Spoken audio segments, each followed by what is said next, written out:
Geert Wilders is the leader of the Party for Freedom, a member of the Dutch Parliament, and producer of Fitness. Nice to meet you, sir. Nice to meet you. Pleasure to be on your show, Glenn. You are you're a guy who's marked for death. You come from the same country that Ayaan Hirsi Ali came from. You were in the same party, and a matter of fact, you come from the country that Theo van Gogh was stabbed to death in the street for saying these kinds of things. What is it that you need people to hear?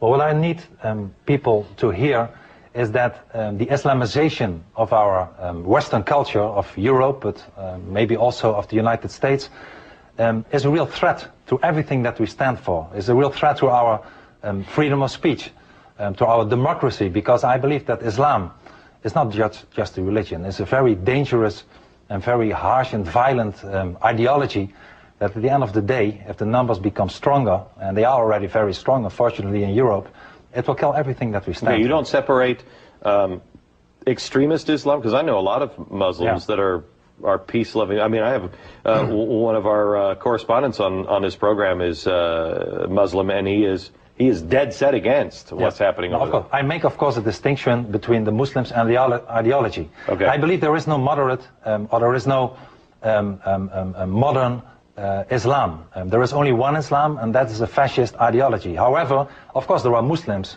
who are moderate and who want to assimilate in our society. Unfortunately, if you look at Europe today, the numbers are growing. You have a mass immigration from Muslim countries, and people are not there. I call them colonists. They are not in our societies to assimilate or to integrate, but to take over, to submit us to their worst kind of thinking. Your country has always been so proud that you can just get along with everybody. I mean, you guys, I mean, nobody's ever really said, yet you're now having that welcoming attitude that, hey, let's just all get along, really turned upside down on you. Exactly. Well, like you said, Glenn, we have this political murder in the streets of Amsterdam. We have Moroccan youths really acting like barbers, killing people, assaulting people, doing the most terrible things. And the people in the Netherlands and the people throughout Europe are fed up with the fact that they are losing their country. They are losing their country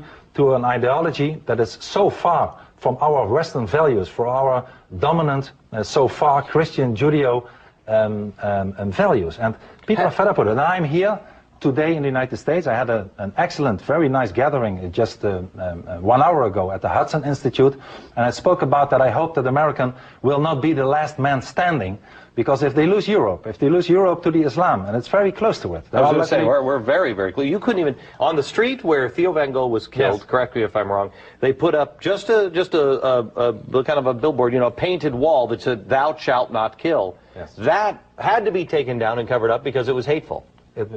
True? It's true, and more terrible things So happen. haven't you already haven't we lost Europe? You have almost lost Europe. I think it's 1 minute to 12.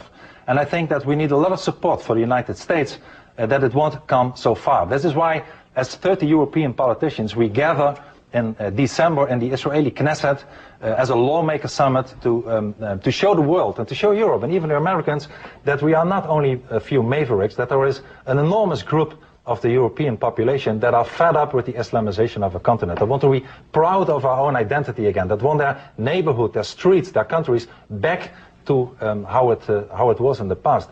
Because the Islamization, once again, is nothing for the better.